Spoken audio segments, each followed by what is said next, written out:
Officer Hadley didn't look twice at the black man behind the wheel. Calm, composed, no panic, no fear. He claimed the car had swerved, demanded the driver step out, and called in backup with a K9 unit. Minutes later, he announced that the dog had alerted for narcotics. When the man challenged the claim, the leash went slack and the dog attacked. What Hadley didn't know, what he never thought to question, was that Marcus had trained dogs like his for war, airports, and federal agencies. The blood on the pavement was real, but so was the reckoning that would follow. Before we go any further, comment where in the world you are watching from and make sure to subscribe, because tomorrow's story is one you don't want to miss.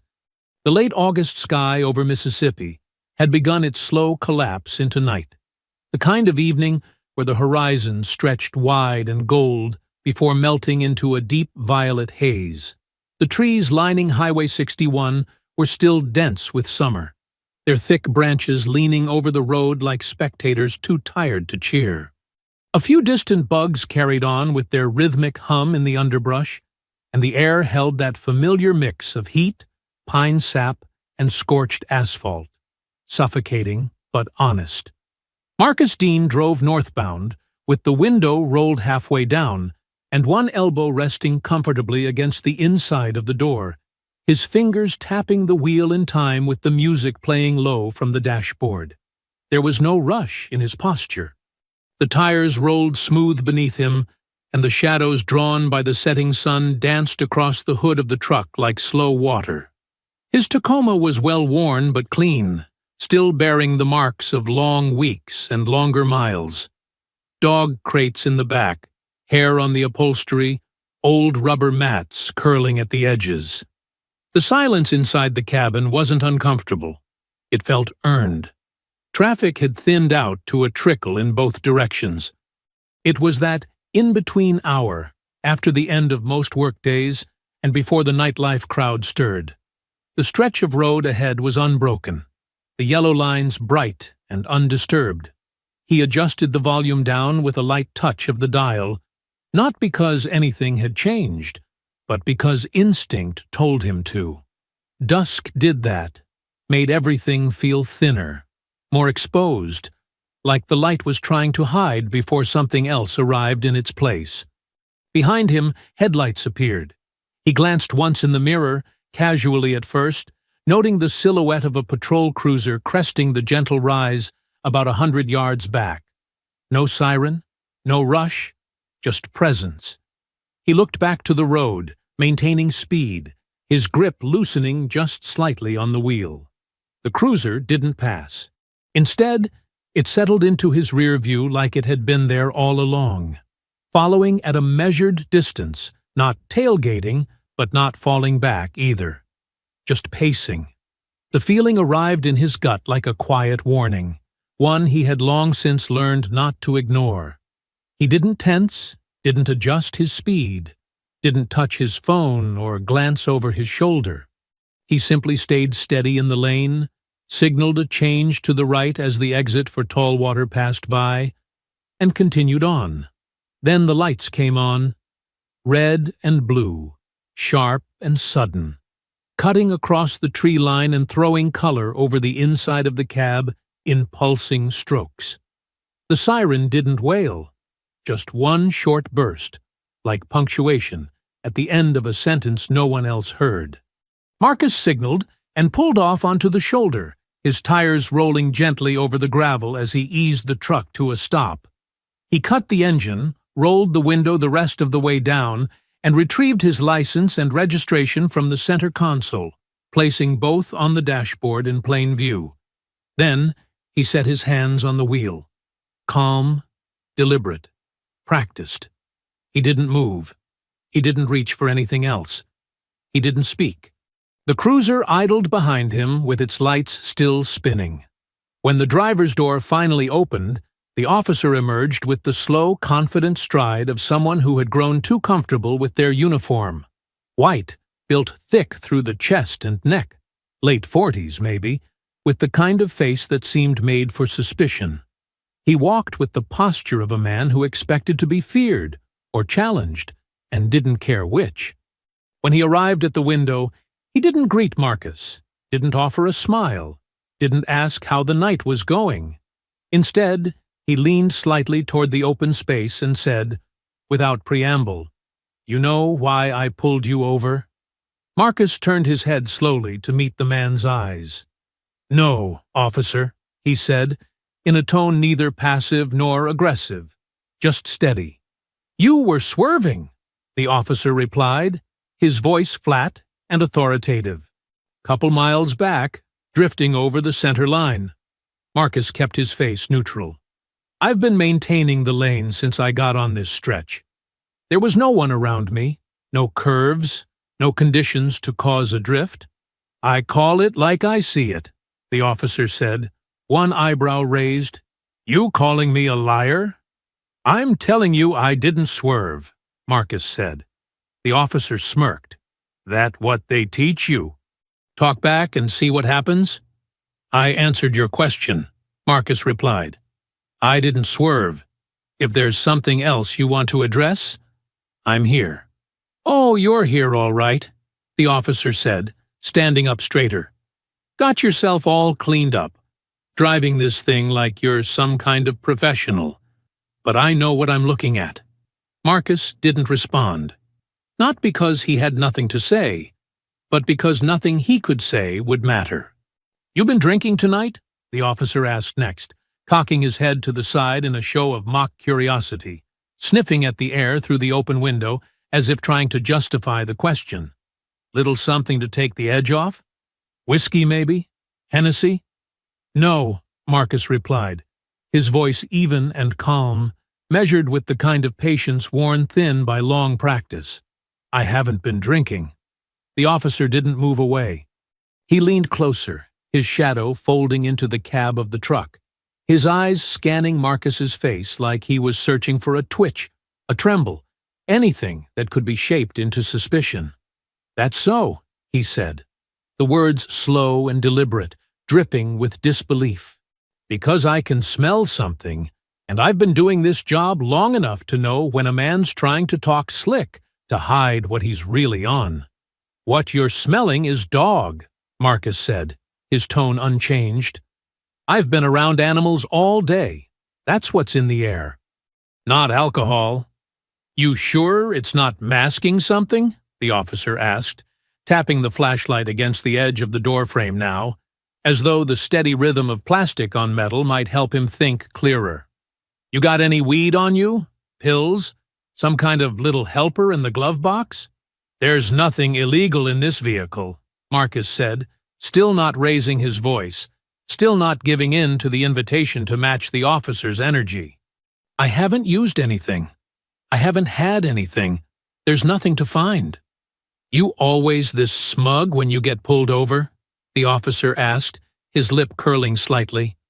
"You always play the victim? Because you're giving me attitude for a man who says he's clean." "I've done everything you've asked," Marcus answered, his voice low and steady, without resistance, without argument, and without aggression. "If you're feeling attitude, that might be coming from somewhere else." The silence that followed cracked in the air like heat before lightning. The officer straightened just slightly, then gave a short, bitter laugh under his breath, the kind that came from somewhere deeper than this moment. "You think you're clever," he said. "Got that educated tone, all quiet and smooth, like you're too good to be nervous. Like maybe you think you're better than me."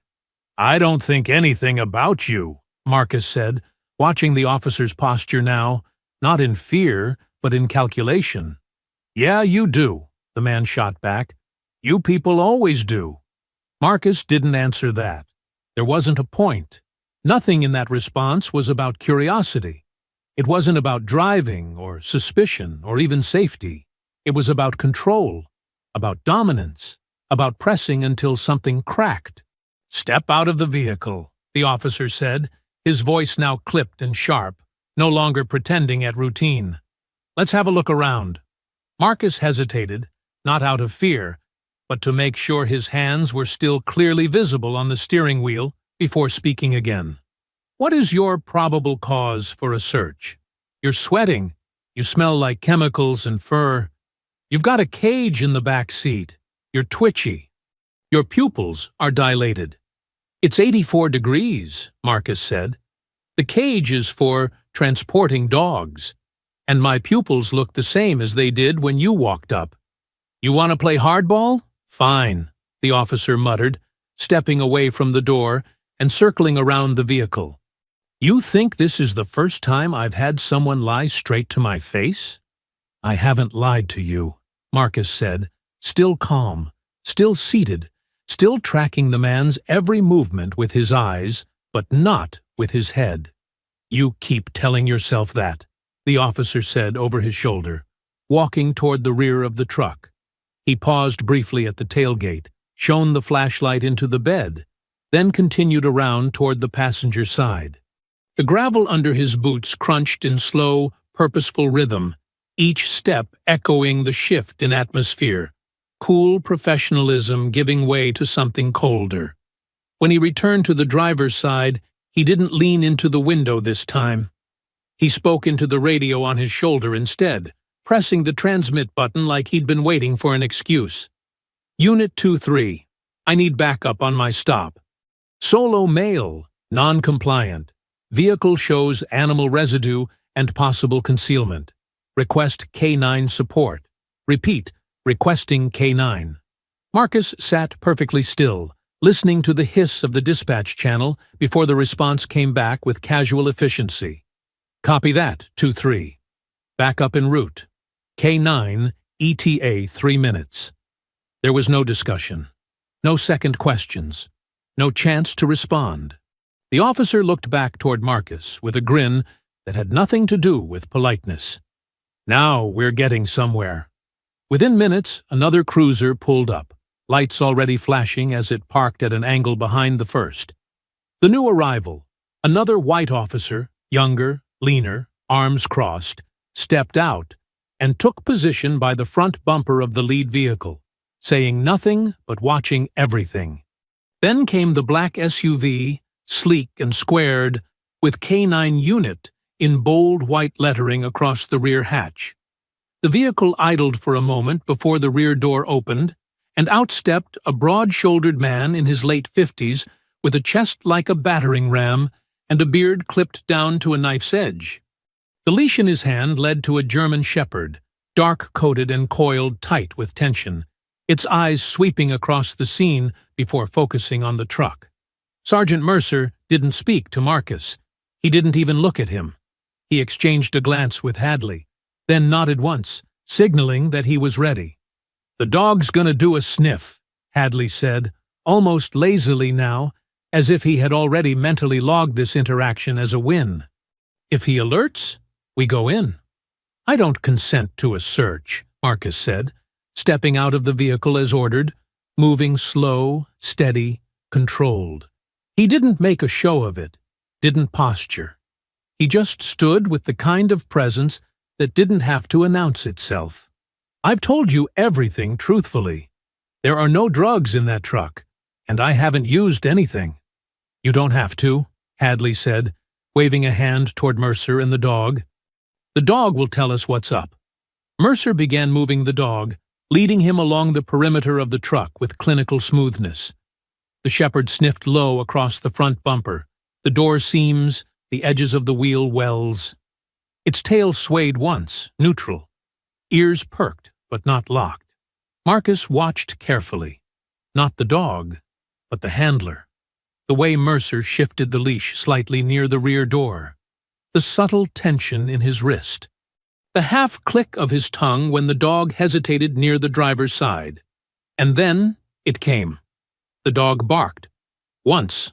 Loud. Then again, sharper.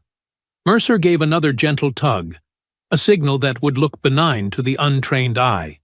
"He's alerting," he announced, with the same hollow confidence as someone reading a script.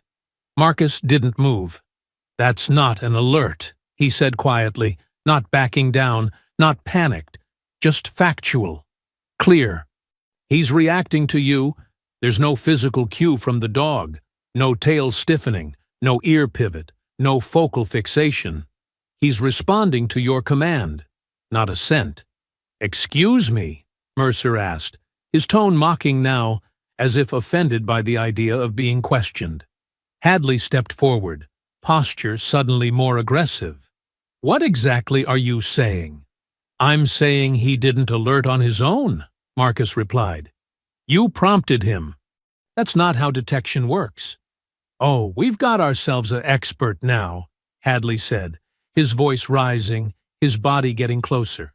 "You want to accuse a certified K-9 handler of faking a drug alert?" "I'm not accusing anyone," Marcus said.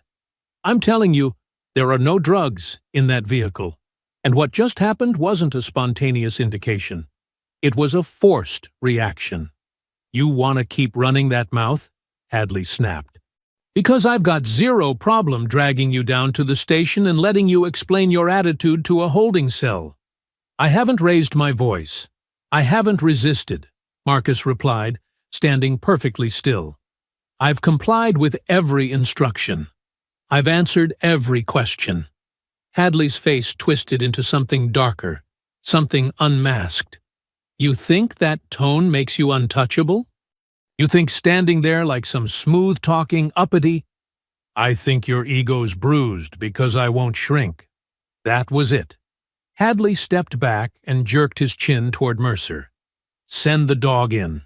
"Wait," Marcus said, voice firm. "There's nothing to find." "He's already alerting," Mercer responded, snapping the leash once. "He's locked in. We've got justification." "No, you don't," Marcus said. "That's not a real alert, and you know it." "You don't tell me what I know," Hadley barked, suddenly inches from Marcus, the smell of heat and sweat and rage pressing against the air. "You want to play the smart guy? Let's see how smart you sound when you're bleeding." Mercer gave the command in tight, low German. The shepherd's body changed instantly. Its muscles tightened, tail lifted. It sprang forward like a coil released. Marcus didn't flinch, but the moment of calm was torn apart as the dog's jaws clamped down into the meat of his leg, teeth sinking through denim and flesh with machine precision.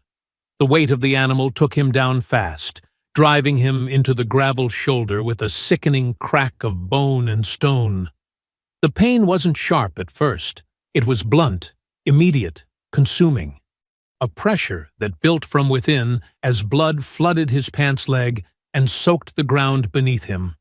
He gritted his teeth, jaw locked tight, refusing to scream, not because he wasn't in agony, but because he wouldn't give them that satisfaction.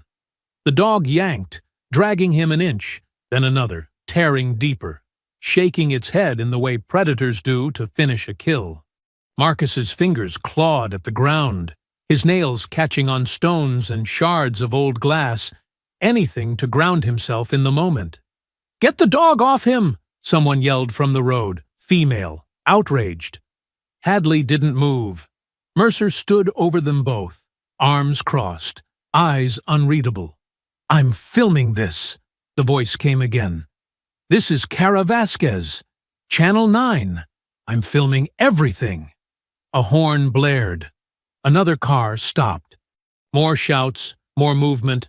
Phones raised, red lights flickered across half a dozen windshields. Still, no one moved. The shepherd barked again, still latched to Marcus's leg, its muzzle now stained a bright gleaming red. Finally, Hadley muttered, "That's enough," and Mercer gave a sharp release command. The dog let go.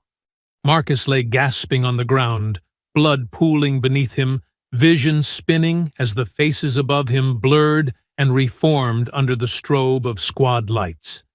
He could taste copper in the back of his throat. His entire leg throbbed in time with his pulse, like it was trying to tear itself free from his body. But his mind stayed clear. His eyes locked on Mercer, who looked down not with remorse, not even with concern, but with the smug, silent confidence of a man who believed nothing would happen to him. And still, even through the pain, Marcus understood exactly what had just taken place. They didn't lose control. They used it. The beeping was distant at first, tinny, intermittent, like the echo of a smoke alarm in another room, but eventually it pulled him into full awareness. The ceiling above Marcus was a dull beige, the kind of institutional color that meant no one had taken a personal interest in it for decades. The light was dim but direct, angled from above in that way only hospital fluorescence could be. Harsh when it wasn't needed, and useless when it was. He blinked slowly. Once, twice, and the sharp drag of skin over dry eyes told him how long it had been since his last conscious thought. His leg ached like it had been split open and filled with fire. Beneath the blanket, he could feel the pressure of bandages, tight but not suffocating, layered with a practiced touch that belonged to someone used to stitching people back together after chaos had ripped them apart. His mouth was dry, the taste of gauze and iron and anesthesia sitting thick on his tongue. Every movement came with its own echo of pain, not sharp, not sudden, but deep, like something had burrowed inside him and decided to stay. Somewhere beyond the wall, a monitor pinged steadily. Across the room, muted voices murmured in casual tones, punctuated by the rattle of wheels over tile, and the distant click of an elevator door opening and closing. He wasn't alone, but he wasn't attended either. He was being observed. He turned his head slowly, neck muscles resisting. The motion brought a bloom of heat behind his eyes, not from injury, but from memory. Something darker than pain, something embedded deeper than the bone. A flash of sand, the sting of grit against sunburned skin. A dog barking, not this one, not the shepherd, but a tan Belgian Malinois sprinting across a bombed-out courtyard, teeth bared, handler shouting commands in broken Arabic, gunfire in the distance, a body falling behind them before the echo even faded. He closed his eyes hard, opened them again, and the beige ceiling returned. Not Iraq, not the base, not that courtyard near Basra, the hospital, the real world, except it wasn't real. Not yet. Not until someone said it was.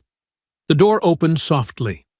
A man stepped in, tall, well-built, early 40s, skin the color of red clay, shoulders squared by habit more than vanity.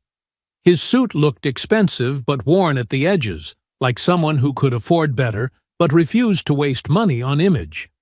He moved like someone who had once moved differently, less polished, more deadly, but hadn't forgotten the rhythm.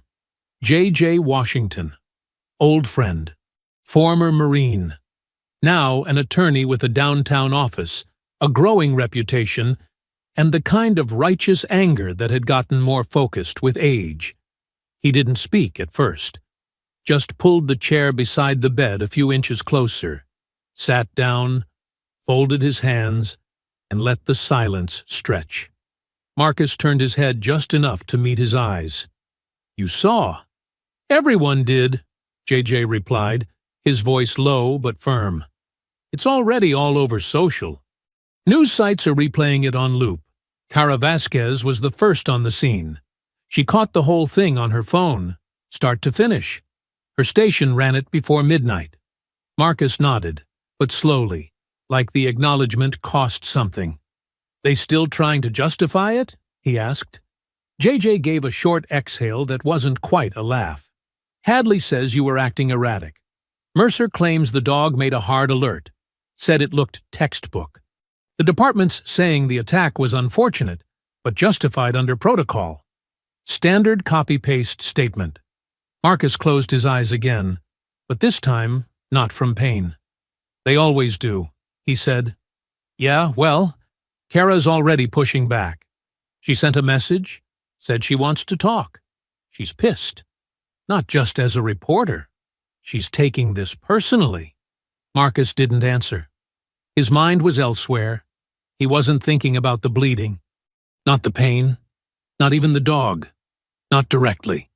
He was thinking about the timing of the command. The leash slack. The handler's pacing. The way the dog moved in a straight line and paused where he was made to pause. The false cue. The absence of a real alert posture. JJ watched him closely. "You're not angry." Marcus opened his eyes again. "Not yet." "You will be." Marcus didn't respond. He was reviewing procedures in his head, starting at the beginning. Initial traffic stop. Alleged cause. Probable cause logic chain. Drug detection standards. Supreme Court precedent on K9 deployment windows. Handler language protocols. False alert triggers. Leash pressure. Vocal commands. All of it lined up. Just wrong. "Are they pressing charges?" he asked. "No, not yet. But they're talking about obstruction. Refusal to comply. Passive resistance." "Passive resistance," Marcus repeated, like the phrase itself tasted strange in his mouth. "That's the language," JJ said. "That's what they always fall back on when the camera doesn't lie. But they still want to explain the violence. How long have I been here?" 15 hours. You went under for surgery almost immediately. Clean tear across the quad. Dog got you deep. They said you'll walk again without a limp if you do the rehab. But it's gonna take time. Marcus nodded once. "And the shepherd?" "They took him back to the unit," JJ said. "He's still active." That was the moment something changed behind Marcus's eyes. Not rage, not despair, just clarity. "Get me the video," he said, voice flat. "I already have it," JJ replied. "And Kara's got more."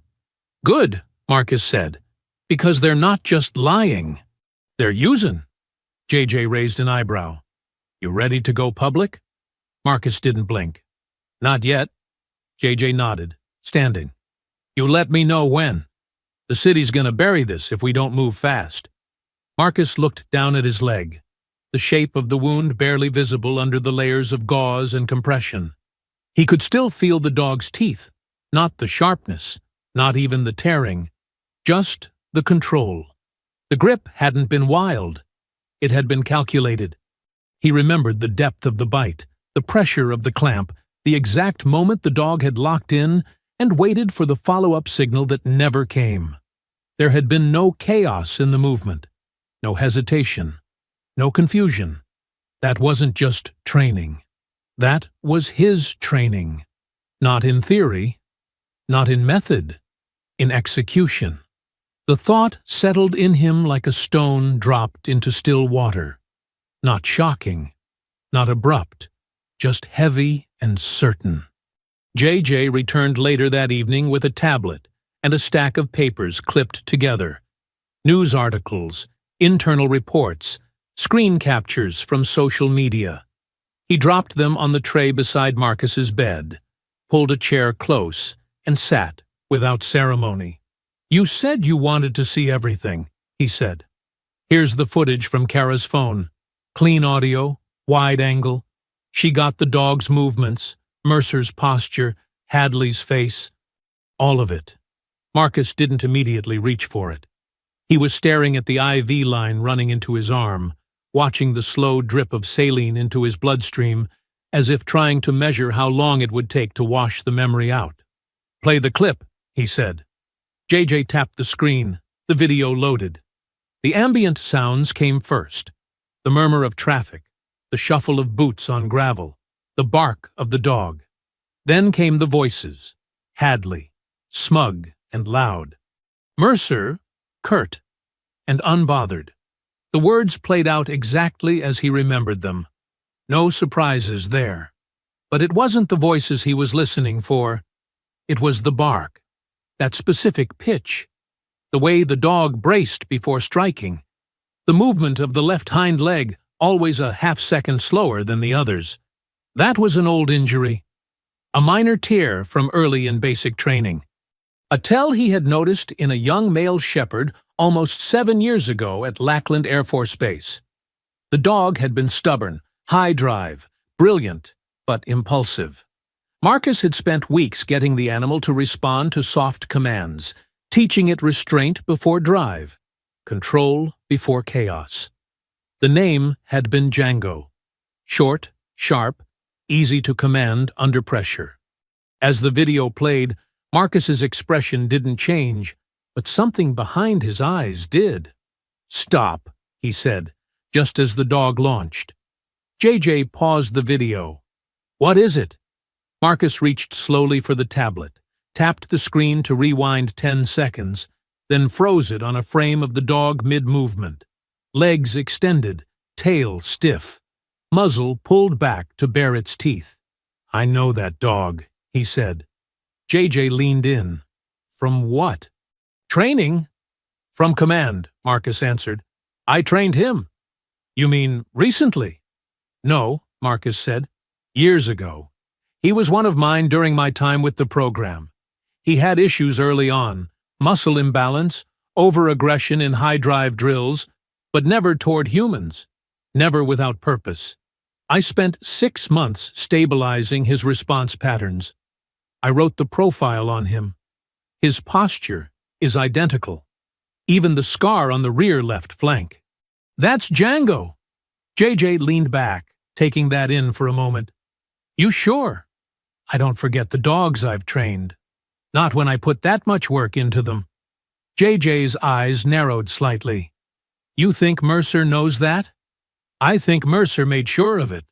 There was a long pause between them, the silence louder than any noise in the room.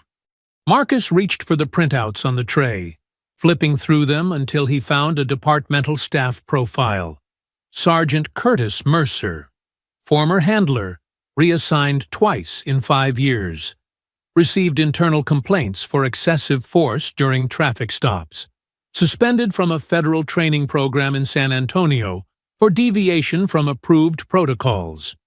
Reinstated in a smaller department 2 years later with a clean slate and no public explanation. Marcus stared at the paper like it had just answered a question he hadn't wanted to ask. "I remember him now," he said quietly. "Not by name at first, but the face. He was part of the second wave of handler applicants during my last year at Lackland. He failed out before certification. Too aggressive. He didn't listen to the dogs. He forced outcomes. We flagged him for overcorrection. He washed out. He never should have had access to those dogs again." JJ stood slowly, pacing once across the narrow space between the bed and the wall, then turned back toward Marcus. "How does a guy like that end up leading K9 for a city department?" "They don't check," Marcus said. "Or they don't care. Or they want guys like that," JJ replied. "If the goal isn't restraint, it's control." Marcus nodded slowly, his eyes back on the frozen image of the dog lunging from the paused video. "He took Django after he left the program. Probably reassigned him after retirement. The records are rarely tracked once dogs are cycled out of federal service. They get donated to local departments. Transferred. You can take a good dog and ruin it in 6 weeks with the wrong training." JJ was silent for a long moment. "You realize what this means, right?" he said eventually. "This wasn't just brutality. He used your own methods against you. He took what you built, corrupted it, and weaponized it." Marcus didn't answer at first. He just stared at the screen again, watching the frame as though something more might reveal itself if he looked long enough. Then he said, "He didn't use my methods. He used the silhouette of them. Just enough form to look legitimate, but none of the substance, none of the respect, none of the structure." JJ sat again, this time closer. "So what's the next move?" Marcus didn't hesitate. "I want his training records. Full logs. If he put Django through a recert, it'll be on file. I want to know what he changed. I want to know how deep this goes. You think he's done it before? I think this isn't his first fake alert. And I think Django isn't the only dog who's been twisted." JJ stood again, already reaching for his phone. "I'll put in the request.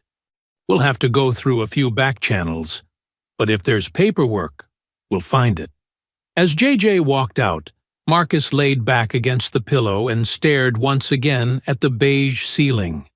The pain in his leg was constant now, dull but insistent. He ignored it. What Mercer had done wasn't just personal. It was a betrayal of the work, of the trust he'd built with animals who didn't know how to lie. And now, one of them, his own, had been turned into a weapon to tear him apart. The discharge paperwork took less than 30 minutes to sign, but walking out of the hospital felt like crossing through a wall of heat, sound, and scrutiny that didn't exist when he went in. The late-day sun pressed down on his shoulders like something personal, as if it had been waiting to see if he would still stand after everything. His right leg was bound tightly from thigh to knee, his steps stiff, balanced on a cane he hadn't asked for, but knew better than to refuse. JJ walked beside him, phone in hand, already scrolling through a flood of notifications and media pings. The sidewalk buzzed with summer noise, cars humming by, birds nested in parking lot trees, nurses stepping out for cigarettes or breathers. None of it seemed to touch Marcus. His world was a kind of tunnel now, narrow and clear, leading to something inevitable. Kara was waiting near the curb, leaning against the hood of a dark blue sedan, dressed in jeans and a muted gray shirt, her press badge clipped to her pocket. She wasn't filming. She didn't hold her phone. Her arms were crossed, but not in challenge, more like someone trying to stay contained. As soon as she saw him, she pushed off the hood and stepped forward. "I didn't want to bother you while you were recovering," she said, "but I figured you'd reach out eventually." "I'm reaching out now," Marcus said. She glanced at JJ, who gave a small nod. "He's ready," JJ said, "but nothing's off the cuff." Kara's expression didn't change. "Of course." They drove to a small cafe just off the highway, one that Marcus remembered from years back, but hadn't visited in ages.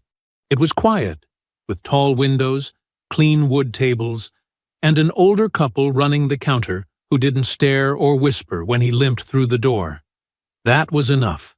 They sat near the back, far from the entrance, and Marcus let the room settle before speaking. "I know the dog," he said. "The one Mercer deployed. His name is Django. I trained him 7 years ago at Lackland. His posture, his timing, even the scar on his left flank. It's him." "No doubt." Kara blinked once. "You trained the dog that mauled you?" "Yes." She didn't speak immediately. When she did, it was quieter. "And Mercer?" "Was a trainee in the same program," Marcus said. "Didn't finish. Got flagged for violating procedure, using aggressive correction, disobeying leash safety, falsifying canine responses in field simulations. He washed out. The last time I saw his name, it was on a failed handler report." JJ slid a folder across the table toward her. Inside were 2 printouts, one from the training center archives showing Django's original placement profile, and the other a scan of Mercer's removal letter from the federal program. Kara scanned both carefully, her eyes flicking back and forth with practiced speed. "I've already confirmed the dog's transfer," JJ added. "Django was reassigned after retirement, entered a donation program 2 years ago. The trail is murky after that, but enough paperwork points toward the local department pulling him in for K9 use." Marcus leaned forward, voice steady. What Mercer did wasn't a bad decision in the heat of the moment. It was the planned misuse of a dog he knew would obey that command with precision. He took my work, corrupted it, and used it to do exactly what he wasn't allowed to do when he failed out of the program. "And Hadley played into it," Kara said, already thinking aloud, her fingers resting on her phone but not typing yet. The entire setup was built to escalate. Manufactured probable cause, false alert, aggression justified through paperwork.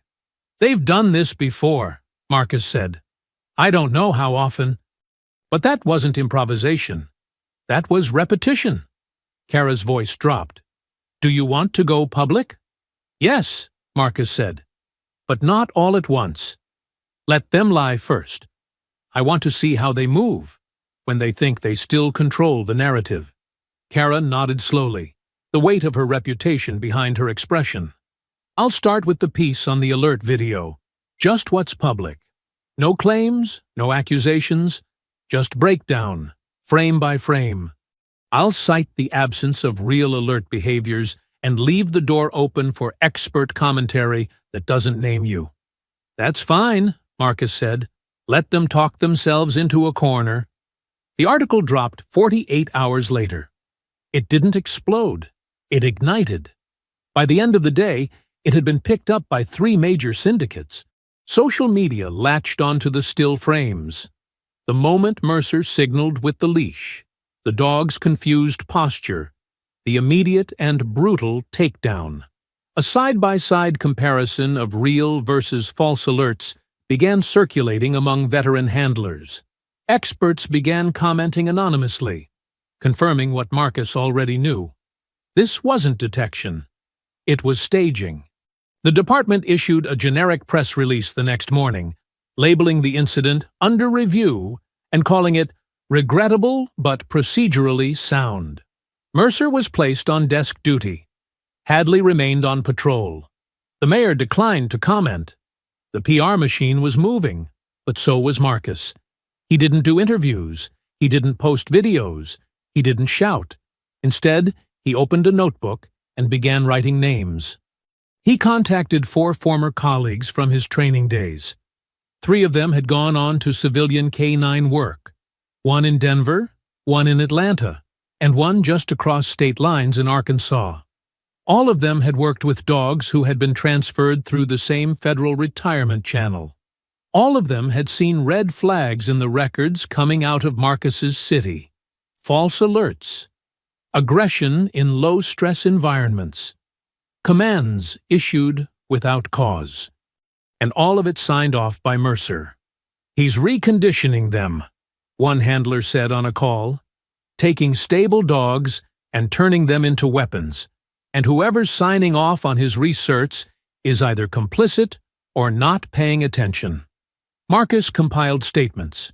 He built a timeline. He gathered redacted case reports where handlers like Mercer had used questionable alerts to initiate arrests that were later dropped. Patterns emerged. Marcus wasn't looking for one mistake.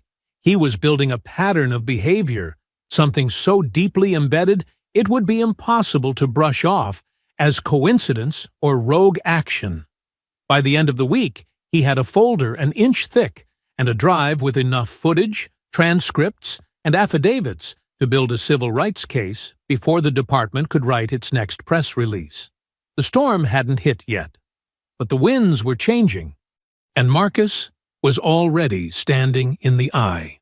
Later that night, long after the cafe had emptied out and the rain had shifted from a steady drizzle to the soft hiss of wet pavement beneath passing tires, Marcus sat alone at his kitchen table, the old military folder open in front of him. The house was quiet. JJ had gone for the night, promising to follow up on the recertification trail in the morning. Kara had left too, but not before handing him a hard drive filled with archived field footage she thought might help him prove his case. He hadn't opened it yet. Instead, he stared at the folder, at the lines of text, the names, the codes, and the dates. But his mind wasn't in the present. It was back in Iraq. Not in the violence, not at first, but in the strange calm that settled between missions, the kind of stillness that felt like silence, but was always crowded with fear, fatigue, and heat thick enough to weigh down your bones. He saw a younger version of himself, sitting in a corrugated metal operations tent outside Najaf, sand caked in every fold of his uniform, neck still damp with sweat, boots lined with grit so fine it clung even after 4 rinses. The electric hum of generators vibrated through the floor, and the smell of burnt plastic and diesel lived in the air like it had been born there. That's when she had walked in. Kara Vasquez, 26, impossibly young for a war correspondent, but already carrying the expression of someone who had seen things she would never fully describe. She wore body armor that didn't quite fit, and boots that had clearly been broken in the hard way, and her hair was pulled back in a way that said function over form. She had a Nikon camera slung across one shoulder, and a press badge clipped to her flak vest like it was supposed to offer protection from bullets, suspicion, or both. "Where's your unit leader?" she asked, standing just inside the flap of the tent, blinking against the low light. Her tone wasn't rude, but it wasn't deferential either, just tired, focused, and direct. "You're looking at him," Marcus had replied, barely looking up from the field report he was pretending to finish. "I was told I'd be embedded with your patrol until next week," she said, taking another step in, the canvas floor crackling beneath her boots. "I assume someone's going to tell me the rules of engagement before we leave." He looked at her fully then, studied the shape of her stance, the way her fingers rested lightly against the camera strap, but not the equipment itself, the way her eyes didn't wander or flinch even when the crack of distant gunfire echoed faintly beyond the compound wall. "You want to walk with the unit?" he asked. "I don't want to sit in a Humvee while the real story passes me by," she said. "I want to see it. That story might include you getting shot at." "That would be honest," she said. And that was the start. Over the next several days, Kara embedded with his squad on every rotation. She didn't speak unless spoken to. She didn't interrupt the rhythm of movement. But she noticed things. She asked questions that were too sharp for her age, listened in a way that made even the most hardened guys lower their voices and answer fully, and documented everything without voyeurism or dramatics. When another correspondent tried to stage a photo of children in a bombed-out courtyard, Kara snapped at him loud enough to get the captain's attention and then deleted the shot herself. At night, in the brief hours between briefings and movement, she'd sit outside the barracks beside Marcus, both of them drinking gritty instant coffee from plastic mugs and staring into the silence beyond the wire. It was during one of those nights, after a particularly chaotic patrol in which a local informant had been mistakenly detained, that Kara had turned to him and asked the question he'd never forgotten. "Do you ever get used to being right about danger before anyone else sees it?" "No," he'd said after a moment. "But you do learn when to speak and when to wait. And you always wait, until it matters," he said. Back in the present, Marcus blinked once, and the memory cleared like smoke dissipating. He was still in the kitchen. The folder was still open. But the part of him that had stayed in that memory, the part that still remembered Kara, not as a journalist, but as a comrade, had shifted slightly. He reached for his phone. The line rang twice before she picked up. "I was just about to call you," she said, her voice warm with the kind of exhaustion that didn't dull the clarity behind it. "You remember Najaf?" Marcus asked. A pause. Then, "The dust storm? I was thinking of that night after the informant mix-up." "I remember," she said. "That was the first time I trusted a soldier more than I trusted the people paying me to tell the story." He didn't respond right away. "I never forgot what you said," she added, more quietly now. "About waiting until it matters." Marcus looked at the folder again, at the damage Mercer had done to everything they both used to believe could still be repaired. "It matters now," he said. "Yes," Kara replied. "It does." As they sat on opposite ends of the call, her in a small apartment cluttered with hard drives and field notes, him in a dim kitchen still smelling faintly of iodine and hospital plastic, the distance between them didn't feel like absence. It felt like preparation. They weren't young anymore. They weren't idealists. But something old had started to wake again. Inside her. Inside him. Something that hadn't stirred since Iraq. Not just a cause, not just conviction. A kind of trust, not blind, not reckless, earned. And neither of them would be backing down. The neighborhood had always been quiet after dark, but tonight the stillness didn't feel restful. It felt constructed, artificial, like something had pressed down on the natural rhythm of the streets and silenced it into submission. Even the insects seemed absent.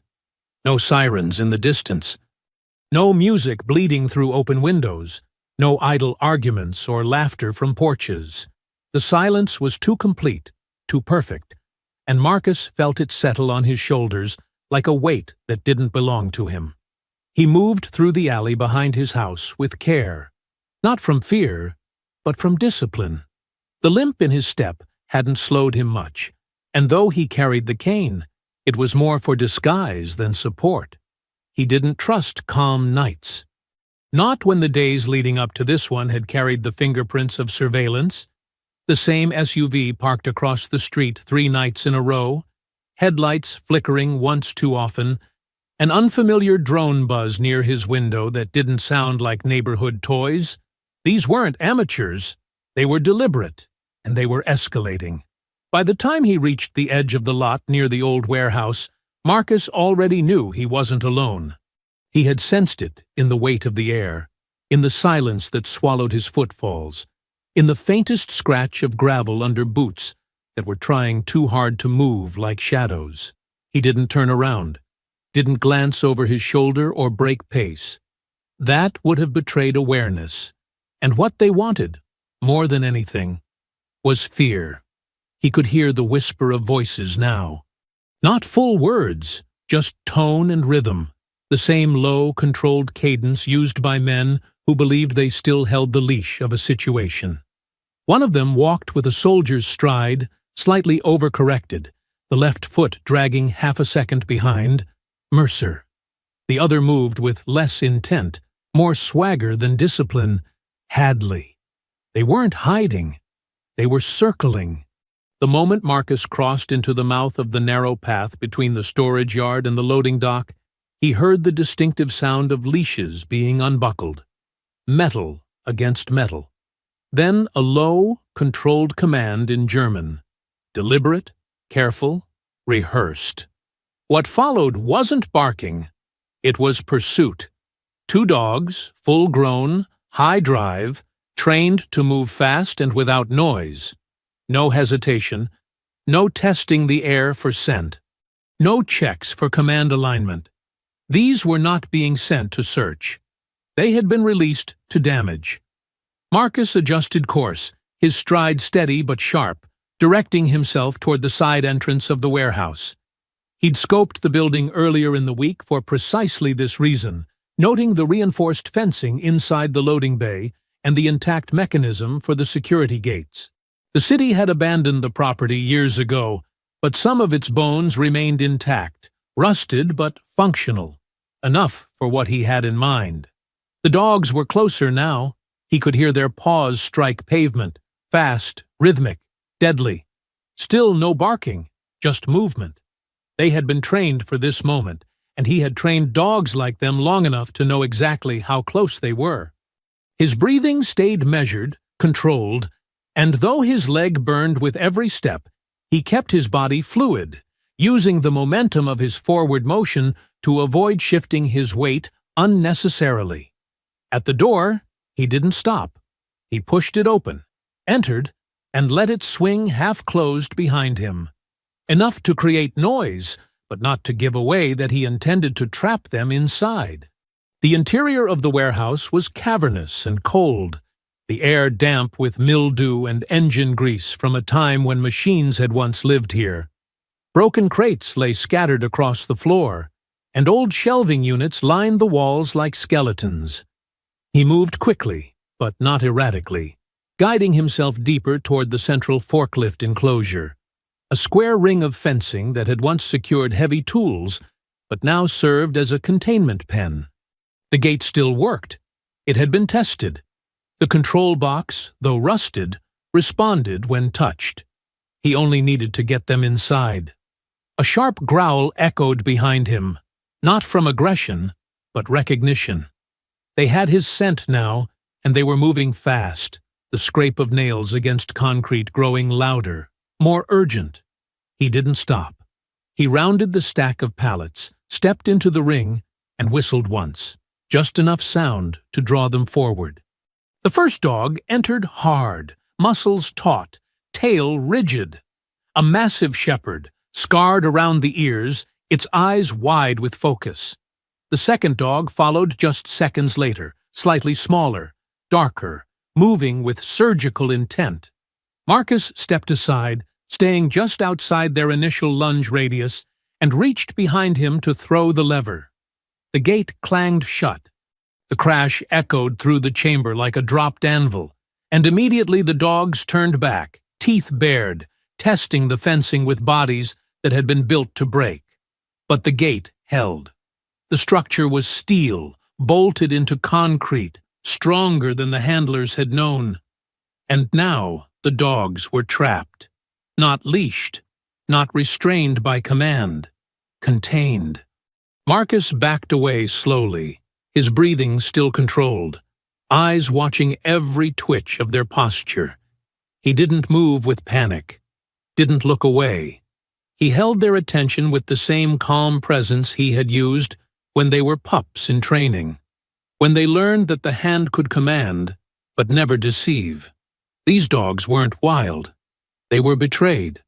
He could hear movement at the main entrance, boots pounding against steel and concrete, faster now, less cautious. Hadley was yelling, his voice rough with frustration, echoing down the corridor. "You think this makes you a hero?" Marcus didn't answer. He didn't need to. The tone said everything. Hadley was no longer performing for cameras or protocol. He was acting purely out of ego now, cornered and furious, his leash finally off. Mercer didn't speak, but the sound of his steps was heavier, faster, more measured, like a man already picturing the outcome in his head and walking directly toward it. Then Hadley came in first, headlong, rage pouring off him like steam off pavement. He didn't move with strategy. He charged. But a charging man can still break bone. His first swing came wide, fueled by speed and sheer mass, knuckles aiming straight for Marcus's throat. Marcus slipped the angle by inches, stepped inside the swing, and drove a punishing elbow upward into Hadley's jawline. The crack of bone against bone as sharp as snapping ice. Hadley staggered back, but didn't fall. His eyes were wild, spit foaming at the edge of his mouth, blood already painting the side of his chin. He recovered fast and came again, lower this time, throwing his shoulder into Marcus's ribs. The impact sent both of them skidding across the concrete floor. Marcus hit first, back colliding with a steel support beam, the reverberation flashing white across his vision. No time to catch breath. Hadley was on him again, swinging, punching, biting with fists that didn't stop, even when they missed. Marcus blocked high, took a hammering blow to his collarbone, felt the joint pop slightly under the force, but turned the pain into motion. He grabbed Hadley by the collar and yanked forward, letting the man's momentum do the work before slamming a brutal knee up into Hadley's gut. The air burst from Hadley's lungs like a vacuum snap, and Marcus spun, pivoted, and drove the heel of his boot into Hadley's thigh. The leg buckled, and Hadley dropped, catching himself with one hand as he reached under his coat with the other. Gun. Marcus didn't wait. He dove, crashing into Hadley just as the muzzle cleared the holster. The weapon skidded across the floor, spinning beneath the rack of broken pallet crates. Hadley clawed toward it, but Marcus grabbed him by the ankle, dragged him back, and slammed a fist into the side of his neck hard enough to shut down movement. But the sound of the second entrance was already behind him. Mercer entered like a ghost, silent, efficient. A predator who had studied this fight while Hadley burned through it. He moved with precision. Feet set wide, knees bent slightly, hands open, assessing range before committing. Marcus didn't rise fully. He used his crouch as leverage and launched up fast, throwing a looping right aimed at Mercer's jaw. but Mercer caught the arm mid-air, twisted it, and stepped behind. Marcus turned with him, breaking the lock before it could tighten, but Mercer moved fast and clean. No waste, no anger, just training. They collided, grappling now, elbows and knees grinding against each other's torsos, twisting for leverage, each trying to unbalance the other. Mercer shifted his weight low and drove a knee into Marcus's bad leg. Precise, deliberate. Marcus grunted, teeth gritted, and responded with a short headbutt to Mercer's nose, the sudden crack a splash of red and cartilage. But Mercer didn't flinch. He responded instantly, landing 3 quick jabs to Marcus's ribs, forcing him to retreat toward the shelving racks near the containment cage. Marcus grabbed a metal pipe from the ground, swung wide, missed the head, but caught Mercer in the shoulder. The impact echoed like a muffled bell. Mercer stumbled back, but only for a second. He recovered and tackled Marcus, slamming him into the support pillar, shoulder to chest. They went down hard. Concrete scraped against skin. Marcus rolled first, trying to break clear, but Mercer caught his foot, pulled him backward, and dropped a knee directly onto Marcus's side. The pain flared across his ribs like fire spreading under skin. He twisted, grabbed Mercer's vest strap, pulled him down, and elbowed him across the temple. Once, twice, a third time until Mercer's grip weakened. They broke apart, both heaving now, both bleeding, the warehouse lights overhead flickering slightly from age or fury, or both.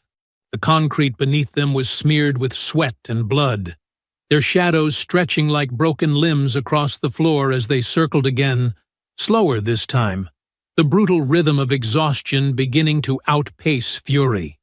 Mercer spat crimson onto the ground, one eye nearly swollen shut, his nose twisted and leaking. Marcus's breathing was ragged, his shirt torn at the shoulder, and every breath stung as if the inside of his chest had been lined with knives.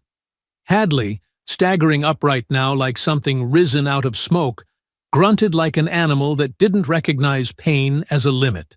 His face was split across the cheekbone, one arm limp at the shoulder, but in his other hand he gripped a broken shard of shelving pipe, jagged at the end where it had torn away from the wall.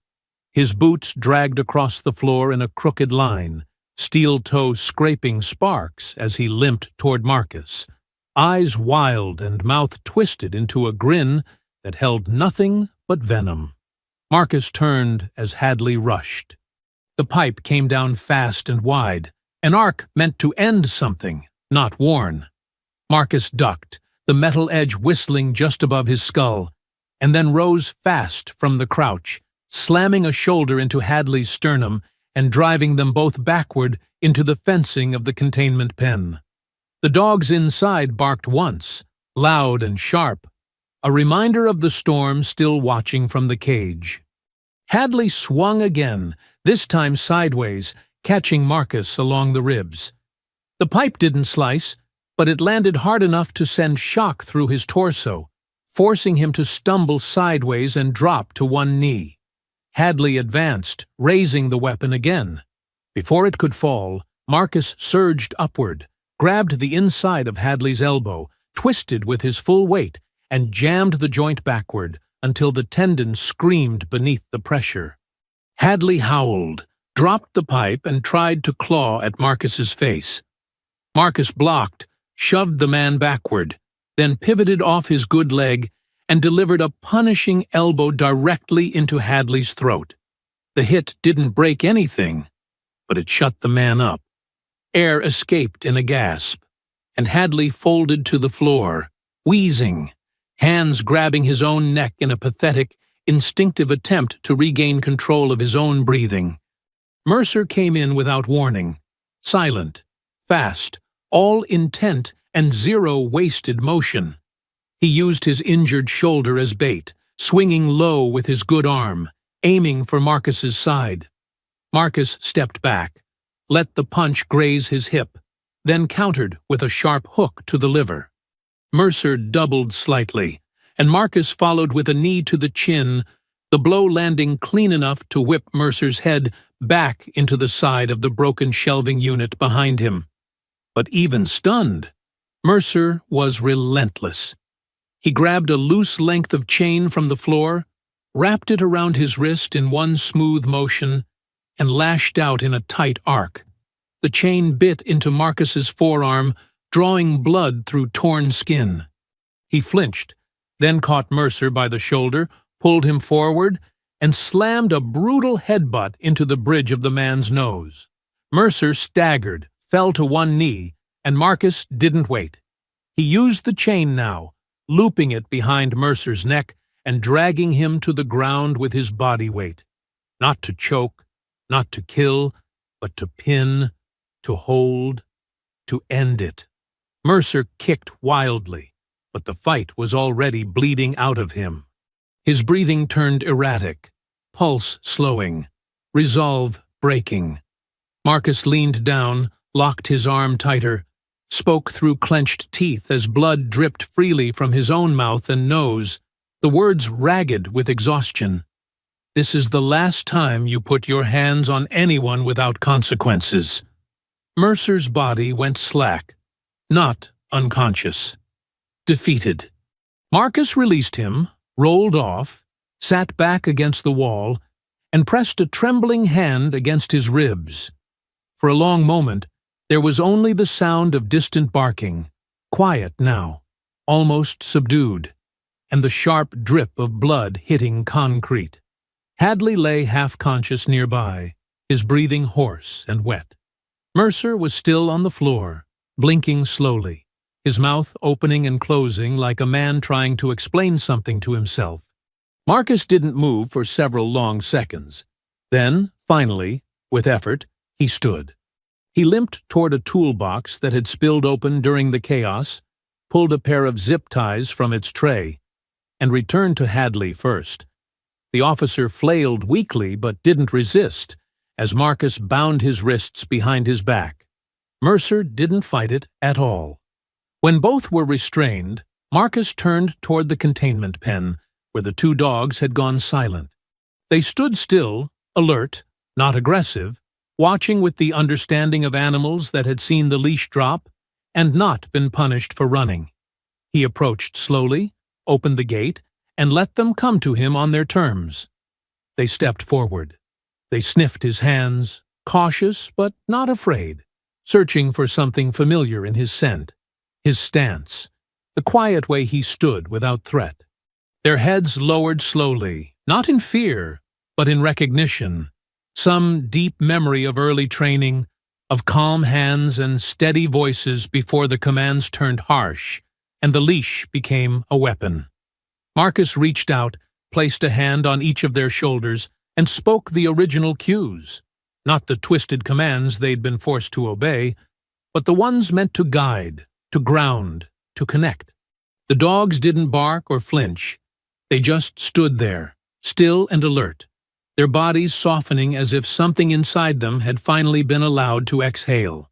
He stepped back without rush, reached into his coat, and pulled out his phone, the weight of it suddenly heavier now that it held the power to show everything that had happened. With one swipe, he opened the camera and began to record, capturing the ruined warehouse floor, the blood, the two officers lying restrained and beaten, and the dogs once weaponized, now standing quietly beside him. The camera didn't need commentary. The footage would speak for itself. And as the red light blinked in silence, Marcus remained still, upright, bruised but unbroken, knowing full well that the world was about to see what really happened, and who had finally fought back. The warehouse had gone still in the hours after. The concrete had dried with blood in its cracks, the air heavy with the metallic scent of sweat and rust, and the echo of boots, barking, and fists had faded into memory. Marcus had stayed just long enough for the authorities to arrive, for Mercer and Hadley to be taken into custody, restrained, bruised, and sputtering through half-hearted lies that no longer held the weight of authority.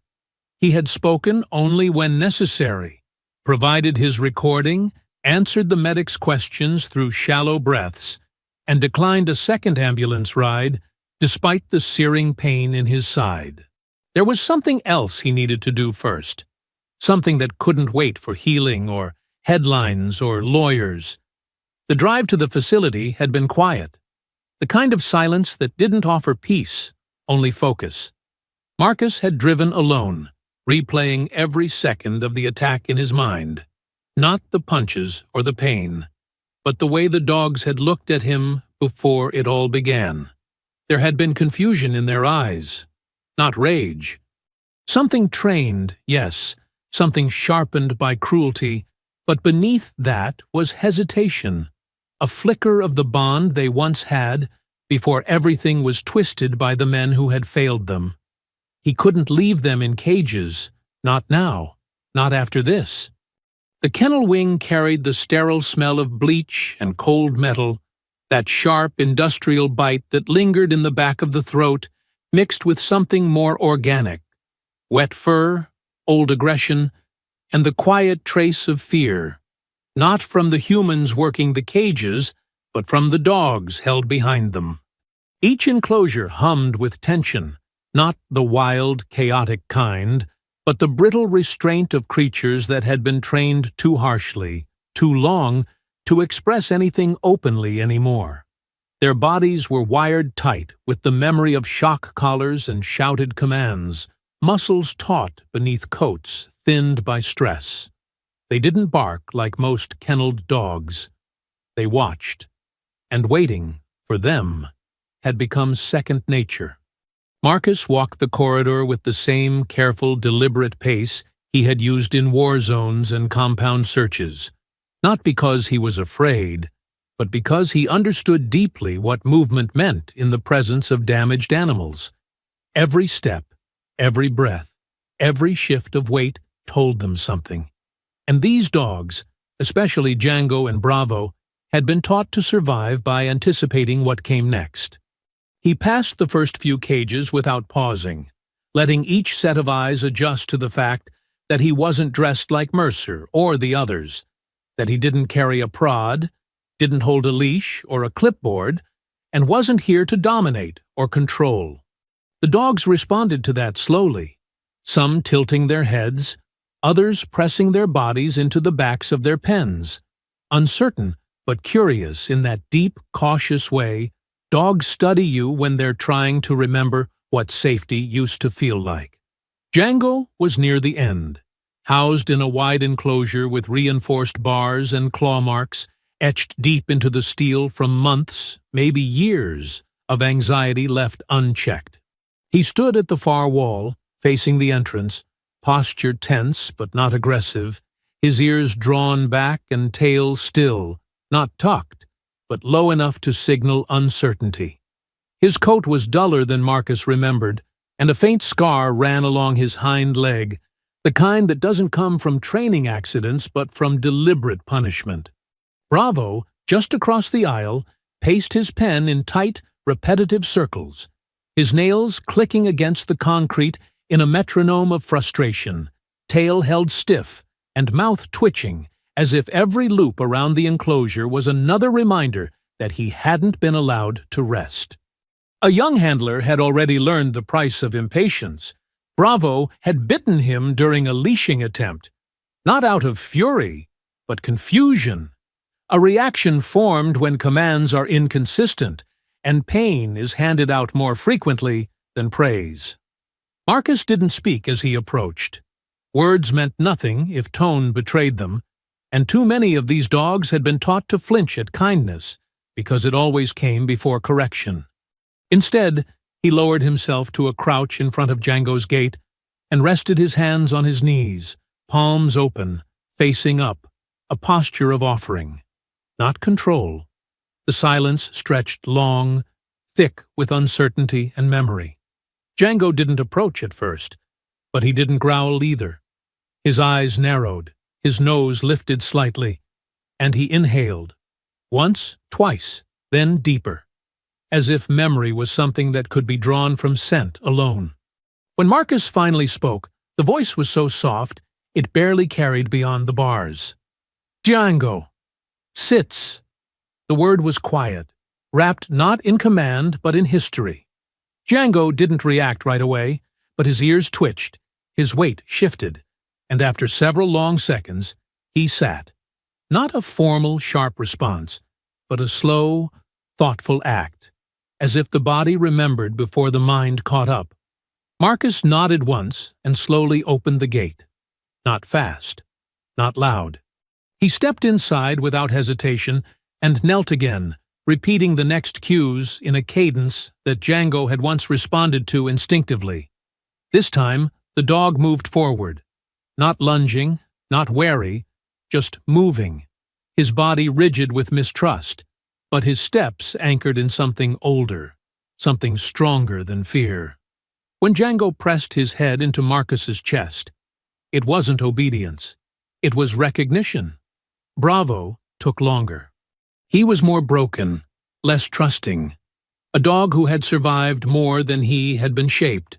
Marcus crossed to his cage, watched as the pacing stopped, and held his ground as the growling began. Not deep enough to be a threat, but loud enough to say, "Not yet." Still, Marcus spoke the same words, one at a time, evenly, with no challenge in his tone, and waited. When he opened the gate, Bravo didn't charge. He circled once, then twice, then stood facing Marcus with his body angled, ears flat, tail still as steel. Another word, another breath, and then, finally, Bravo lay down. Not because he was told, but because he remembered how to listen again. The other handlers were frozen in place behind the safety line, their expressions caught somewhere between disbelief and unease, their hands twitching toward radios they hadn't thought to raise. Marcus didn't look at them. He didn't need to. He knew what they were seeing now, and he knew how much easier it had been for them to believe that aggression lived in the dogs rather than in the methods used to shape them. "This is what happens," Marcus said at last, his voice low, his hands still resting gently on Bravo's shoulders. "When you take loyalty and replace it with fear. When you break a creature over and over again until it's not sure who it's supposed to trust. And then you call it dangerous because it learns to survive the only way it can." He stood slowly, not letting go until the dog moved with him. Not in sync, but in solidarity. Django stood as well, flanking Marcus on the other side. "They didn't choose this," Marcus added, eyes now locked on the supervisor behind the glass. "They were trained into it. And if you keep using men like Mercer to write the rules, then every dog that comes through this building is going to end up just like them, lost, violent, and convinced that every hand reaching for them is about to hurt." No one responded. The silence didn't need to be filled. He had made the point the only way anyone ever listens in places like this. Not by lecturing, but by proving. And somewhere, in the stillness of that broken facility, surrounded by cages that once housed weapons but now held memory, something shifted. Not enough to fix it, but enough to start. The shift began quietly. First in whispers, then in headlines, and finally in a courtroom that felt too small for what it had come to represent. What started as grainy footage filmed under warehouse lights became a national broadcast, dissected frame by frame across networks and social media feeds, with captions that no longer gave the benefit of the doubt to the uniform. Marcus's video wasn't just evidence, it was indictment, confession, and prophecy wrapped in one continuous shot. And when the trial date was announced, it wasn't just another proceeding. It was a spectacle, a reckoning years in the making. Inside the courthouse, cameras were banned, but the pressure was no less present. Reporters waited outside the steps each morning, their breath fogging against early autumn chill, pressing microphones forward as though proximity could grant access to the truth. JJ entered each day with her head high and notes tightly organized, her suit pressed, her eyes sharp. Kara walked in just behind, not as a witness yet, but as someone whose presence signaled that silence was no longer acceptable. Her articles had stripped the case raw, exposing not only the violence against Marcus, but the department's long pattern of misconduct.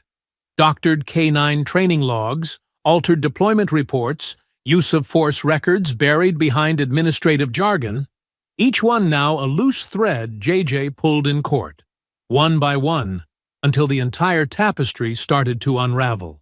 The courtroom itself was a study in contrast. Hadley and Mercer seated at the defense table in tailored suits that couldn't quite hide the weight loss, the tension or the bruises not yet faded from Marcus's fists. Neither man made eye contact with him as he entered, and when they whispered to their attorneys, it was with the twitchy restraint of men who had long been used to being feared, now forced to explain themselves. When Kara finally took the stand, the room shifted again, not because of theatrics, but because of clarity. Her testimony wasn't emotional, but it was devastating in its precision. She laid out what she saw on the roadside. The moment Marcus tried to speak calmly and was ignored. The way Mercer gave a barely visible leash flick, a signal trained handlers would recognize as deliberate cueing, not a reaction to a real alert. She spoke of the crowd that began to gather, the cell phones raised in shaky hands, the moment the dog lunged and Marcus screamed. She didn't cry. She didn't dramatize. She gave the jury the moment as it happened, clean and without exaggeration. JJ followed it by walking the courtroom through the footage again, this time on a large monitor, pointing not to what was obvious, but what had been missed until Marcus explained it to her.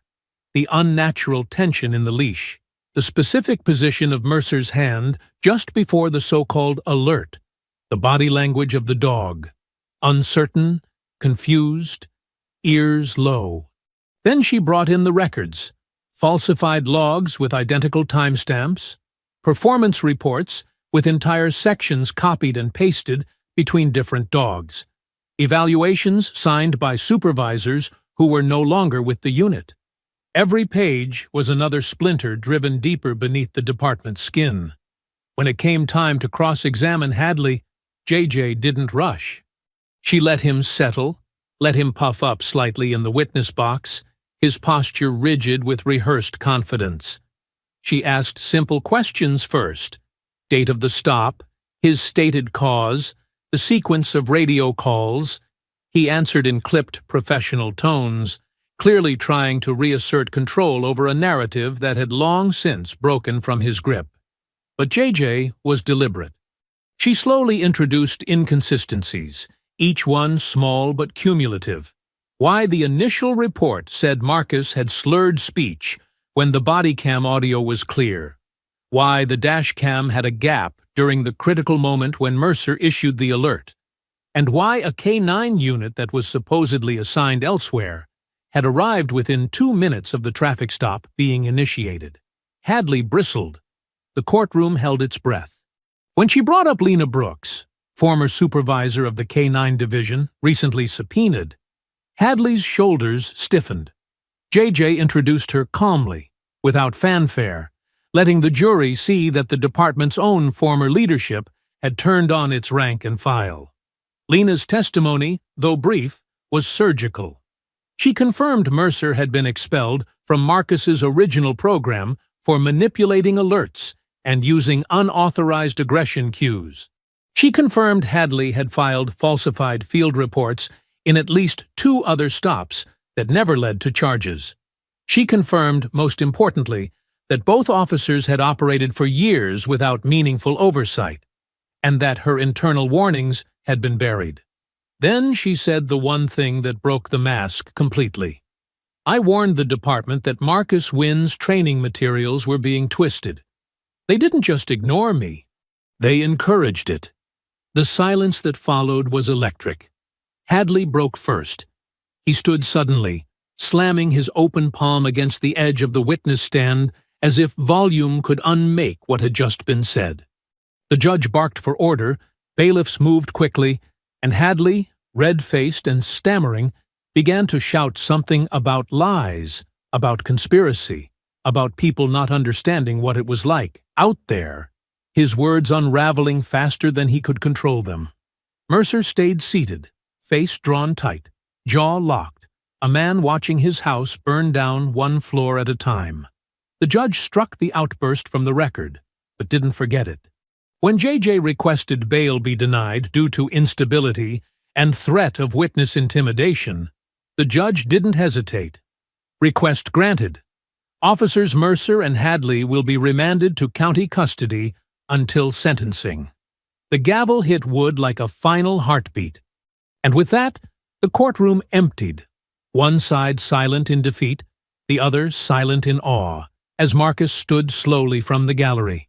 Not triumphant, not vindictive, just tired, but finally seen. The trial may have locked Hadley and Mercer behind bars, but Marcus knew the story didn't end with them. What they did wasn't rogue behavior. It was too systematic, too clean, too well-practiced to have grown in the dark without permission. Somewhere behind the uniforms, beyond the courtroom testimony and clipped denials, there was an infrastructure. It was the kind that didn't leave fingerprints in obvious places, but if you knew where to look, and more importantly, how to look, the pattern began to reveal itself. It started with a file. J.J. had forwarded it to Marcus after receiving it anonymously. PDFs stripped of metadata, exported without headers, just page after page of training logs that didn't match official department records. They were handwritten in places, redacted sloppily in others, but the dates aligned with deployments Marcus had already flagged. Some of the dog names were familiar, ones he'd trained years ago and never heard from again, supposedly retired into peaceful homes or turned over to airport K-9 programs. But according to the logs, they had been transferred to private units, a vague term that carried no official designation. Worse still, the logs included cues Marcus had never authorized, aggression drills, chemical stimulus conditioning, even entries marked threshold overrides, a euphemism he recognized instantly as forced desensitization through pain. These weren't mistakes. They were intentional rewrites of everything he'd ever built. He didn't sleep that night.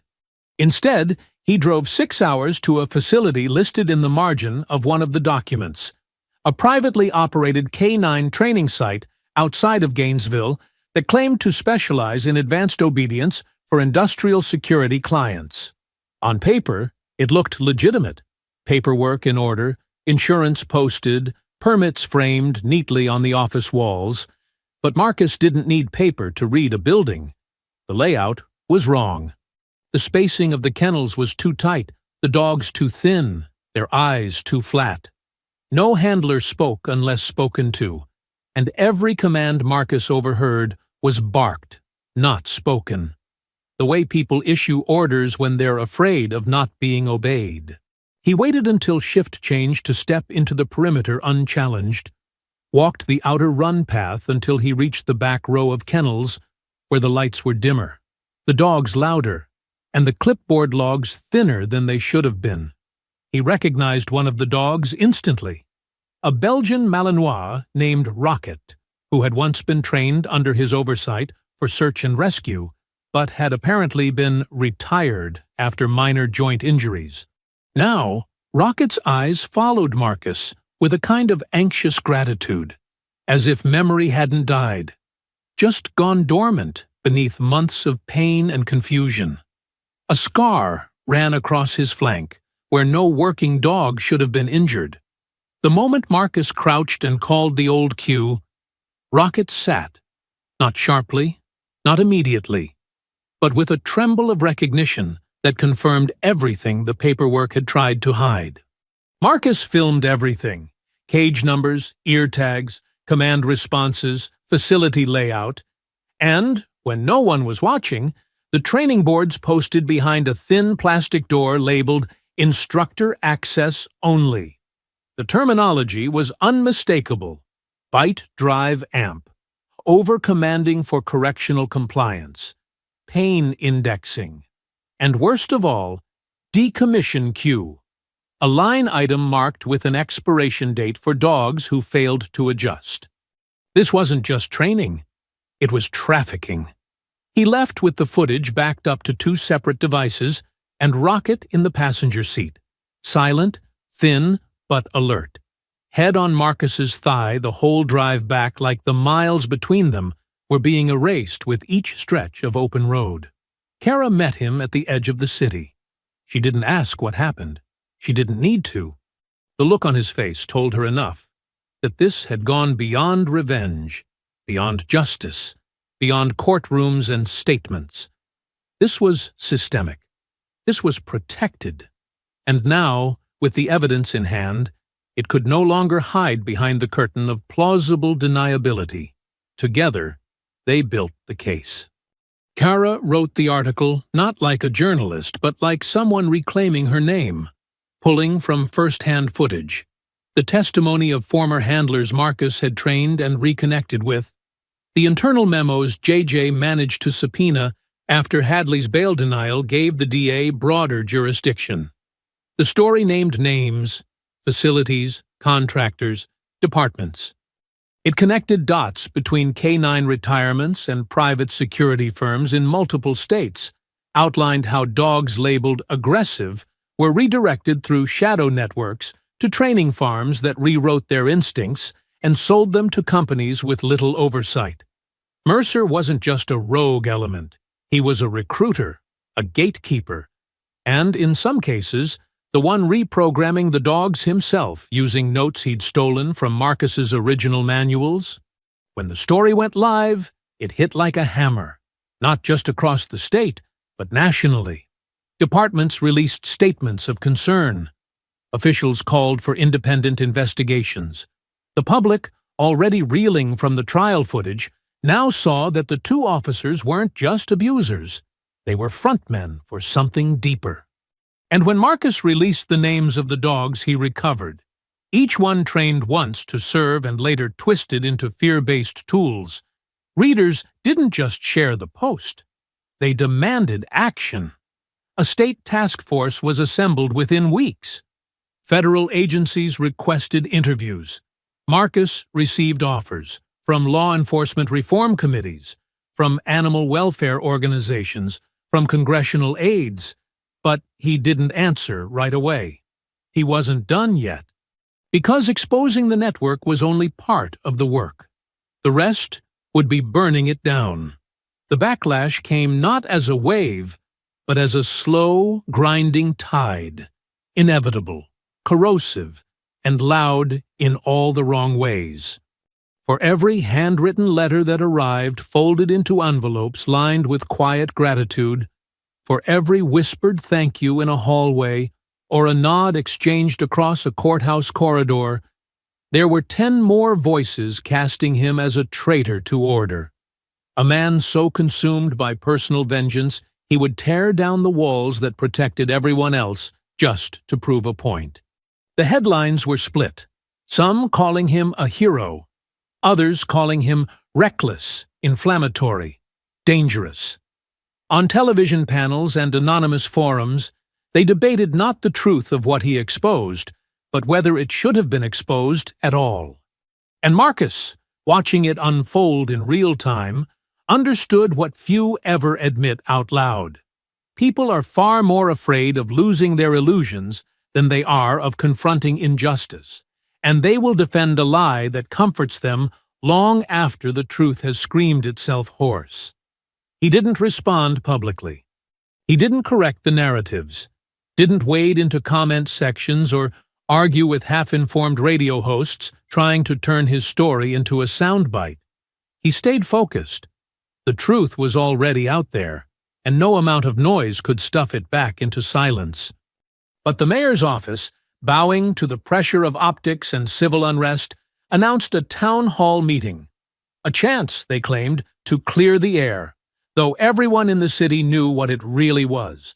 An attempt to contain the narrative, to reframe Marcus not as a whistleblower, but as a complicated figure whose story had maybe gotten out of hand. The auditorium filled long before doors officially opened.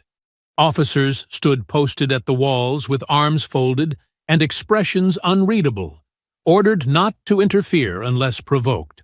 Reporters milled near the exits, their cameras already rolling, their microphones waiting for something volatile to catch.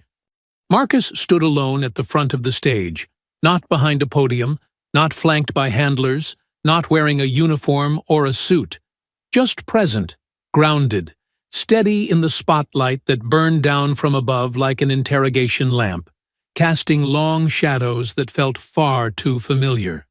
JJ sat in the front row, eyes fixed on him, calm and coiled like a lawyer even when she wasn't working. Kara sat beside her, her notepad closed, the article already written in her mind, waiting only for its final beat. The crowd was restless, clapping in some corners, glaring in others, and in between them, a tense quiet that clung to the walls like static. He didn't lecture. He didn't defend. He simply told them what they needed to hear, not to win them over, but to remind them what had been allowed to grow in their blind spots. He spoke of Mercer and Hadley, not as monsters, but as products of a system that rewarded aggression and punished empathy. He spoke of the dogs, Django, Bravo, Rocket, not as victims alone, but as reflections of what happens when loyalty is warped into violence and trust is trained into silence. He laid out the chain of neglect, the falsified records, the evidence uncovered and verified and laid bare before the court. There was no performance in his voice, no swelling monologue or carefully planted applause lines. Just the truth, stripped of drama, anchored, in fact, delivered by a man who had nothing left to prove, but everything left to change. And yet, the tension didn't ease. The crowd still leaned forward with suspicion curled around their shoulders like smoke, waiting for something they could challenge, something they could boo, something that gave them permission to dismiss what they were hearing. But it never came. Instead, something else did. Near the end, after a long pause filled only by the subtle hum of overhead lights and the weight of unspoken questions, a boy no older than 8 stood slowly in the second row, climbing awkwardly onto his chair, as if he wasn't sure he had the right to speak, but couldn't leave without asking. His voice, when it came, was small, thin enough to crack the silence, but pure enough to hold it. "If they train the dogs to hate," he asked, his hands tight around the back of the chair in front of him, "can you train them to love again?" The room didn't shift. It stopped. There was no ripple of laughter, no uncomfortable coughs or shifting feet, just stillness. Marcus looked at him, not around the room, not toward the cameras, but directly at the boy, and lowered his body slightly so they could see each other without the distance that stage lights always try to create. He didn't answer immediately, didn't stall for effect, didn't explain. He just said the word. Yes? No applause followed, no cheers. But the stillness that held the room didn't break. It deepened. The truth of that single word, spoken without hesitation, without defense, without needing to be more than what it was, settled into the audience like a promise, one far more powerful than any court ruling or policy reform. Because for the first time, someone had answered without pretending the question was complicated. In Washington, the room was colder than Marcus expected. Not in temperature, but in tone, the kind of cold that came from sterile carpet, high ceilings, and polished wood furniture designed more for spectacle than comfort. The Federal Oversight Committee had convened under the title of Transparency. But Marcus had been in enough debriefings to know that most of what happened in rooms like this was theater. Still, this time, something was different. They weren't just letting him speak. They were listening. And not because they wanted a headline or a quote for the transcript, but because what he'd exposed couldn't be buried under protocol anymore. Too many people had seen the footage. Too many names were on record.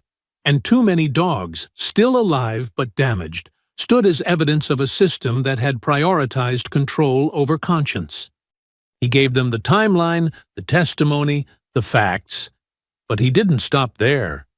He gave them the structure, the layers of complicity that had made abuse possible not just in one precinct or one training unit, but across multiple states, through public contracts, private loopholes, and the silence of officials who signed off on paperwork they never read. He outlined the training distortions, the market trail for dogs rerouted to international security firms, and the way those animals were then re-exported as liabilities once their conditioning collapsed under pressure. He showed them how it started, with a leash, a voice, and a single wrong cue, and how it ended, in blood, in fear, in cages that held ghosts of loyalty turned violent through neglect. A week later, the committee's report was unanimous. Hadley and Mercer were sentenced with maximum penalties allowed under federal conspiracy statutes, their convictions strengthened by obstruction, falsified reports, and animal cruelty charges. The courtroom was packed that day, not just with journalists, but with people who had followed Marcus's journey from roadside victim to systemic truth-teller. When the sentences were read aloud, 37 years for Mercer, 32 for Hadley, no one cheered. The victory wasn't about punishment. It was about acknowledgement, the kind that couldn't be appealed. The investigation that followed cracked open what Marcus had only begun to uncover. Arrests spread across state lines. Trainers, contracting agents, former law enforcement supervisors, all swept into indictments linked by the same pattern. Dogs stolen from honorable service, turned into products, and discarded when they broke. And for the first time, federal reform didn't come in the form of recommendations. It came with teeth. Marcus declined press conferences. He ignored podcast invitations and high-profile interview requests. But when the letter came, signed by the new head of the Office of Canine Behavioral Standards, stamped with a formal offer, he accepted. Not because he needed the recognition, but because it was the only way to make sure the next generation of dogs never had to unlearn the violence taught to them in the name of order. He didn't take the job alone. The program's foundation was built not in a capital office or academic center, but in a rural facility outside Atlanta, an open-air space designed with quiet in mind, with sunlight, grass, and trails that had nothing to do with obedience drills. Former handlers came to retrain under his leadership, some of them Marcus's own former students, now returned to help rebuild what had been taken. And in time, the scars began to soften. Django and Bravo were part of the first wave. It didn't happen overnight. Their triggers were deep, buried under layers of mistrust and instinct, sharpened by fear. But Marcus worked with them the way he always had, with patience, precision, and language that didn't demand submission but offered partnership. Slowly, they began to respond, not out of habit, but because the space allowed them to remember who they had once been. 6 months later, footage surfaced of a community event in Macon. The camera panned across a wide green field, filled with local families, veterans, and their children. Marcus stood near the center, wearing his training vest, his expression steady but softened. Django sat beside him, tail low but relaxed, eyes tracking calmly. Bravo lay nearby, rolling slightly onto his side as a toddler approached with an open palm and no fear. Marcus gave a subtle nod. The dog responded with a soft, forward movement, pressing his nose gently to the child's hand before lying back down again. The crowd didn't erupt. There was no applause, just quiet awe. Because in a world so used to spectacle, sometimes the most radical thing you can show them is peace. Later that night, as the sun set over the fields and the crowd began to thin, Marcus stood at the edge of the enclosure and watched the dogs settle. Kara stood a few steps behind him, arms crossed, eyes thoughtful. She didn't speak at first. When she did, her voice was quiet. "You think it's enough?" she asked. "What you built?" Marcus didn't answer right away. He watched as Bravo leaned against Django, as two dogs who had once been trained to hurt, now rested with nothing to guard. "It's not about enough," he finally said. "It's about different." She nodded. "And somewhere, not in headlines, not in courtrooms, but here, in the dirt, in the stillness, in the space between old wounds and new work, the story ended. But the work began." The new training facility didn't announce itself with gates or guard towers, didn't flash credentials or press badges into passing hands. It stood quietly on the edge of a wooded ridge, shaped less like an institution and more like something grown from the land itself. A campus designed not for control, but for correction in the truest, most human sense of the word. Wide trails stretched across open fields where dogs moved freely beside their handlers. No leashes, no raised voices, only small gestures, body language tuned to the kind of trust that doesn't need to be commanded. Along the outer paths, new recruits walked slowly, learning not just how to give direction, but how to read intention, how to ask, not demand, how to guide without punishing, and most of all, how to listen. Marcus walked among them, not with the posture of an instructor, but with the quiet awareness of someone who had already fought the fire and was now focused on rebuilding from ash and memory. Every structure here, from the open kennels to the low-lit observation rooms to the padded training rings, had been designed with recovery in mind, not just for the animals, but for the people who had come through systems that taught them obedience mattered more than empathy, that loyalty was only useful if it was unthinking, and that control had to be absolute. Here, those ideas weren't challenged by protest. They were overwritten by example. Kara stood near the southern end of the field, camera steady against her shoulder, recording what would be the first of many graduation ceremonies, not staged for the press, but filmed as documentation. Proof that change wasn't a slogan or a speech, but something real, something hard-earned, something that took root slowly but deeply. She didn't narrate or script. She let the visuals breathe. Handlers walking side by side with rehabilitated dogs, issuing commands with clarity, not force, watching the animals respond not from fear, but from recognition and confidence. A rhythm that had once been lost, now fully reclaimed. Lena Brooks stood just behind the handler's table, her expression focused, clipboard held tight under one arm, as she nodded to each passing trainee, her badge newly engraved with her role as Director of Internal Compliance. No one here outranked her. She had been the one to expose the patterns that made the network possible, and now she ensured every system built in this place had limits, had logs, had accountability layered into every process, not as a show of control, but as a commitment to the kind of transparency that prevented old ghosts from taking root again. Her presence was quiet, but unshakable.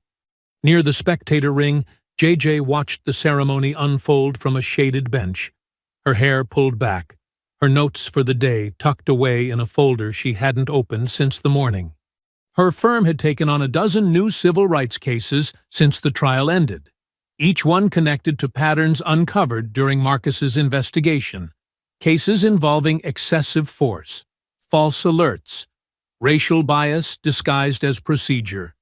And though her work had intensified, her presence here was not as an attorney. It was as a witness to something she had fought to make possible. She didn't smile often, but as Django trotted past, his posture relaxed and tail swaying low, she allowed herself one. At the far edge of the field, Marcus paused beside a young woman no older than 22, her uniform marked by the green armband of a first-year trainee, her eyes sharp with focus, but weighted by something more than nerves, something like purpose. The dog seated in front of her, a sable-coated shepherd named Lyra, sat without tension, her breath slow, her attention fully tuned to the figure beside her, waiting not for commands, but for intention. Marcus didn't raise his voice. He didn't pace. He simply stood, every inch of him calm and certain, and spoke to the gathered handlers not as a trainer, not as a survivor, but as someone who had earned the right to speak without apology. "You don't control a dog with fear," he said, his voice even, his eyes scanning the line of faces that had gathered not to be shaped into copies of the old system, but to learn how to lead something new. "You lead with trust." There were no whistles, no bursts of applause, just a line of dogs sitting quietly, unmuzzled, ears tilted toward the wind, still and steady beside the people they had come to know as partners rather than masters. Peace didn't need to be declared. It simply needed to be witnessed. And as the camera lens captured the final wide shot, handlers standing beside their dogs, sunlight breaking through the trees, the old scars no longer visible but no longer hidden. There was no need for narration, no need for summary. The story wasn't ending. It was beginning again, the right way. I hope you enjoyed that story.